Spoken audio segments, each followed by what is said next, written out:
நம்ம இவ்வளவு சொல்லிக்கிட்டு இருக்கோம், நீங்க வந்து நிப்பாட்டுறான் பாருங்களேன். நம்பர் நோட் பண்ணுங்க. பாத்தீங்களா, இப்படித்தான் விபத்து நடக்குது. கேமரா காட்டினோடனே போடுறான் பாருங்க, எவ்வளவு கடுப்பா இருக்கும்.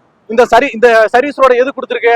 போன் பேசணும், எங்கன்னா சுவிட்ச் போனோம்னா இங்க வந்து போலாம்ல. கேமரா காட்டினோடனே போறான். இத்தனைக்கும் பாரிவாக்கா சிக்னலுங்க, மெயின் சிக்னல் பக்கத்துல நிப்பாட்டுறான். கூட வந்த அந்த சந்தோஷ் என்ன தப்பு பண்ணா? இந்த சந்தோஷோட அப்பா அம்மாக்கு யாரு பதில் சொல்லுவாங்க?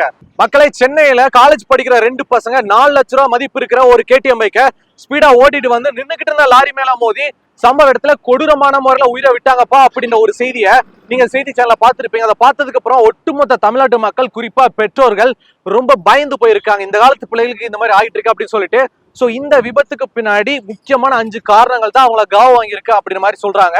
சோ இந்த கொடூரமான விபத்துக்கு பின்னாடி இருக்கிற அந்த 5 காரணங்கள் என்ன?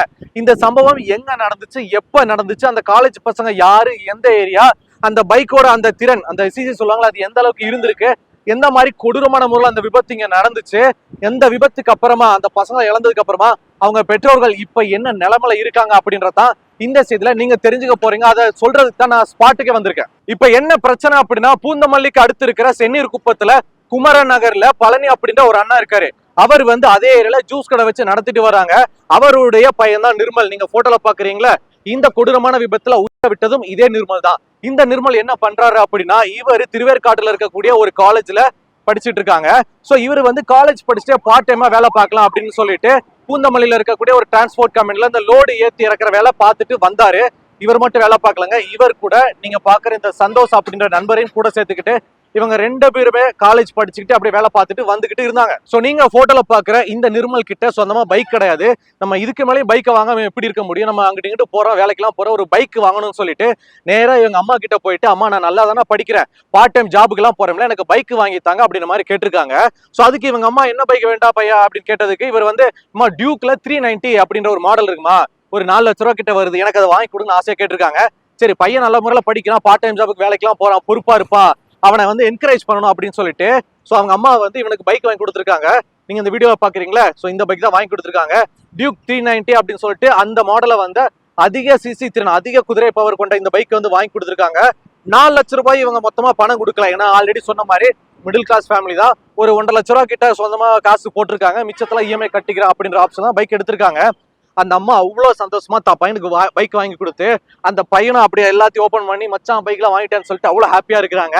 ஆனா அந்த அம்மாக்கு சுத்தமா தெரியாது, நாம வாங்கி கொடுத்த இந்த பைக் தான் நம்ம பையனோட உயிரை காவு வாங்க போகுதுன்னு சொல்லிட்டு. நம்ம ஆசைப்பட்டு கேட்ட மாதிரியே நல்ல ஒரு பைக் அம்மா வாங்கி கொடுத்தாங்க, ரொம்ப ஹாப்பியா இருக்கு அப்படின்னு சொல்லிட்டு இந்த நிர்மல் வந்து அந்த பைக்ல காலேஜ் போறது வர்றது, அந்த பார்ட் டைமா வேலை பார்க்குற இடத்துக்கு போயிட்டு வருது, ஃப்ரெண்ட்ஸ் கூட அப்படி சுத்துறேன்னு சொல்லிட்டு ரொம்ப ஹாப்பியா சந்தோஷமா இருந்தாங்க.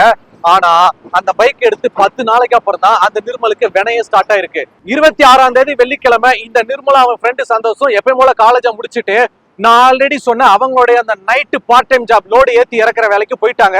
சோ பூந்தமல்லியில இருக்கிற அவங்க அந்த ஒரு இடத்துல விடிய லோடு ஏத்தி இறக்கிட்டு மறுநாள் 27ஆம் தேதி சனிக்கிழமை காலையில 4 மணிக்கு அந்த பார்ட் டைம் ஜாப்பை முடிச்சுட்டு மச்சமா ஒரு டீ சாப்பிட்டு வரலாம்னு சொல்லிட்டு இந்த நிர்மல் அவனோட கேடிஎம் பைக்ல இந்த சந்தோஷம் கூப்பிட்டதுக்கு அப்புறமா பூந்தமல்லி அங்க சிக்னல் ஜங்ஷன் வரும் பாத்தீங்களா, அங்க இருந்து அந்த கேடிஎம் பைக்ல ரொம்ப ஸ்பீடா இந்த பாரிவாக்கம் சிக்னலை தாண்டி இந்த வழியா போயிருக்கிறாங்க.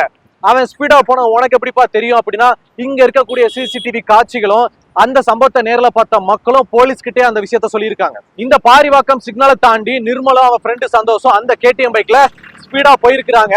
அவங்க ஸ்பீடா போன டைம் காலங்காத்தால மணி 4:30. அது மார்கழி மாசம் அப்படின்றதால இந்த இடத்துல ஒரே பனிமூட்டமா இருந்திருக்கு. மேலும் இந்த ஏரியா கொஞ்சம் தூசி படிஞ்ச ஏரியா. ஏன்னா எப்பவுமே கனரக வாகனங்கள் போறதுனால இங்க எல்லாம் ஃபுல்லா தூசியா தான் இருக்கும். இது எல்லாமே சேர்ந்து இருக்கும் போது அவங்க ஹெல்மெட்டும் போடல. சோ ஹெல்மெட் போடாம இந்த பனி மூட்டத்துல இந்த தூசில ரொம்ப ஸ்பீடா போயிருக்காங்க. அவங்க நடு ரோட்ல போயிருந்தா கூட பிரச்சனை இல்ல, ஆனா இந்த சென்டர் மீடியேட்டருக்கு பக்கத்திலே இந்த லேன்லயே ரொம்ப ஸ்பீடா போயிருக்காங்க. அவங்க 2 பேருமே ஸ்பீடா வந்தாலுமே இந்த நடு ரோட்ல ஸ்பீடா போயிருந்தா கூட அவங்க தப்பிச்சிருக்கலாம். அவங்க பண்ண தப்பு என்னன்னா, இந்த சென்டர் மீடியேட்டருக்கு பக்கத்திலேயே இவ்வளவு தூரம் கிட்டே ரொம்ப ஸ்பீடா வந்திருக்காங்க. அப்படி வரும்போது நான் நிக்கிறேன் பாத்தீங்களா, சோ இதே இடத்துலதான் கோழிகளை ஏத்தி வச்சிருந்த ஒரு லாரி வந்து நின்று இருக்கு. நீங்க பாத்துருப்பீங்களா, அந்த கோழி எல்லாம் ஏத்திட்டு போகும் பாத்தீங்களா, அந்த லாரி இங்க ஆல்ட்டு போட்டிருக்காங்க. அந்த லாரிக்கார முன்னாடி நினைச்சா இந்த பக்கம் சர்வீஸ் ரோடு பெரிய பெரிய லோடு வேணுங்களா நிப்பாட்டுறதுதான் இருக்கு, அங்க நிப்பாட்டலாம். அந்த கொழுப்படுத்த நாய் சும்மா காலங்காத்தலனா அப்படின்ற மாதிரி இங்க நிப்பாட்டி இருக்கான். அந்த பனி மூட்டத்துல அந்த புகையில அவங்க வந்து அவ்வளவு ஸ்பீடுல கண்ட்ரோல் கிடைக்காம பைக் வந்து ஸ்லிப் ஆகி நேரா வந்து நேருக்கு நேரா இங்க நின்றுட்டு இருந்த லாரி பின்னாடி மோதிட்டான். சர்வீஸ் ரோட்ல நிப்பாட்டாம இங்க நின்னுகிட்டு இருந்த அந்த கோழி லோடு ஏத்தின லாரி கிட்டத்தட்ட 12 டன் இடம் இருக்கும் அப்படி மாதிரி சொல்றாங்க.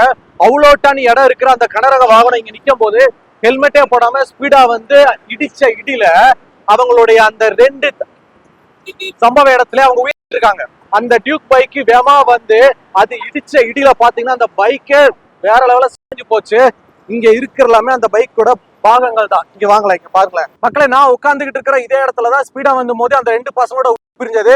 இங்க பாத்தீங்கன்னா அந்த டியூக் பைக்கோட பெடல், அந்த கால் ஒப்பம் பாத்தீங்களா, அந்த ஸ்டாண்ட் பெடல் மாதிரி அது சுக்குநூறா உடஞ்சிருக்கு. அது மட்டும் இல்லாம இங்க பாருங்க முன்னாடி இருக்கிற அந்த லைட்டு, அந்த லைட் எல்லாம் அந்த எல்இடி லைட் எல்லாம் சுக்கு சுக்கா நொறுங்கி இருக்கு. அதுபோக இங்க பாருங்க அந்த பையன் போடுற செப்பலும் இங்கதான் இருக்குது. இந்த இண்டிகேட்டரோட எல்லா பாகங்களும் இங்கதான் சுக்கு சுக்கா உடஞ்சிருக்குது. இதை விட கொடுமையான விஷயம் என்ன அப்படின்னா அந்த 2 பசங்களுடைய அது இங்கதான் கிடந்திருக்குது. இந்த நிர்மலும் சந்தோஷம் எந்த அளவுக்கு ஸ்பீடா வந்திருக்காங்க அப்படின்னா அவங்க வந்து இடிச்ச இடியில அவங்க பைக்கோட அந்த சேசிஸ் கம்பியே உடஞ்சிருக்கு.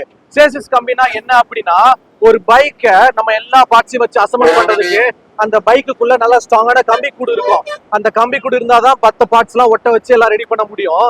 இவங்க வந்து இடிச்ச இடியில அந்த வீலே உடைஞ்சு முன்னாடி இருக்கிற சேஸ் கம்பியே கட் ஆயிருக்கு. இந்த சோகத்துல நீங்க பாக்குறீங்களா இது என்ன கரை அப்படின்னா சனிக்கிழமை காலையில ஸ்பீடா வந்து இடிச்சு மோதின அந்த வேகத்துல அந்த 2 பேருடைய கரை தான் இங்கதான் அவங்களுடைய சிதை உடல்கள் கடந்திருக்கு. அவங்களுடைய உடல் தான் கிடந்திருக்கு.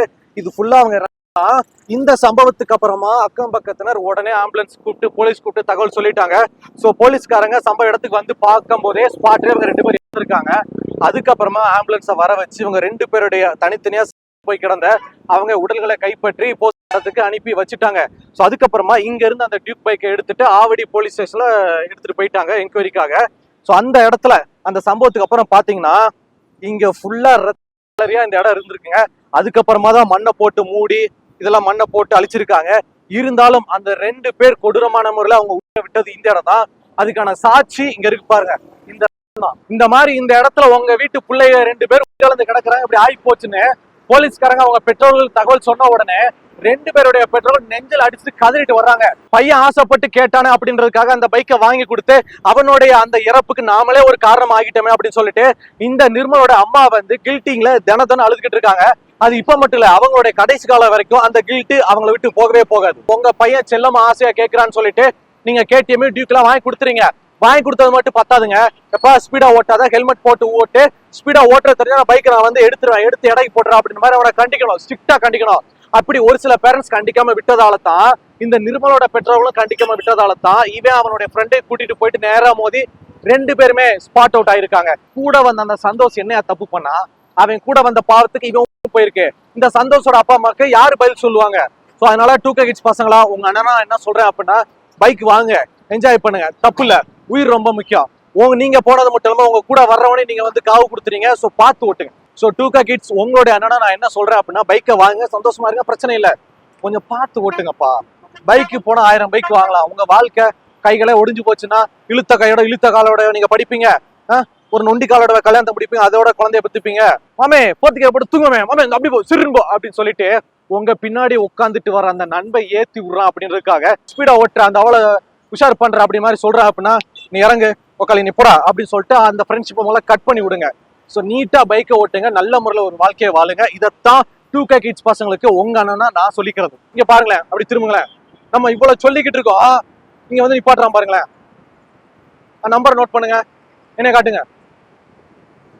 பாத்தீங்களா இப்படித்தான் விபத்து நடக்குது. கேமரா காட்டினோடனே போடுறான் பாருங்க. எவ்வளவு கடுப்பா இருக்கும். இந்த சர்வீஸ் ரோட எது கொடுத்துருக்கு? போன் பேசணும், எங்கன்னா சுவிட்ச் போனோம்னா இங்க வந்து போலாம்ல. கேமரா காட்டினோடனே போறான். இத்தனைக்கும் பாரி வாக்கா சிக்னலுங்க, மெயின் சிக்னல் பக்கத்துல நிப்பாட்டுறான்.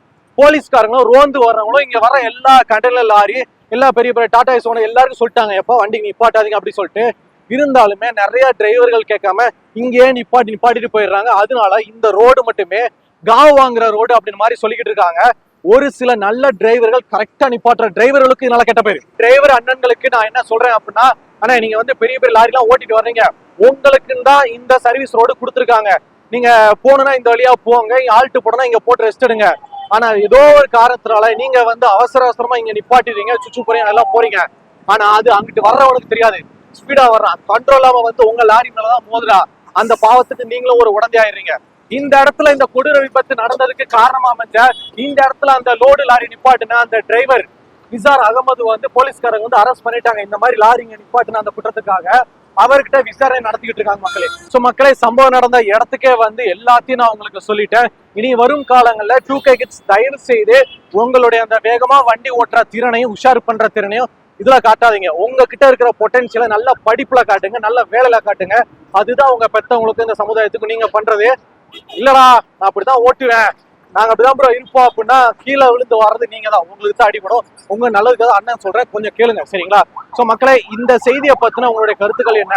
நீங்க என்ன சொல்ல விரும்புறீங்க? இந்த மாபெரும் சம்பவத்துக்கு பின்னாடி எது முக்கியமான காரணமா அமைஞ்சது? உங்க வீட்டுல 2K கிட் பசங்க இருக்காங்களா இல்லையா?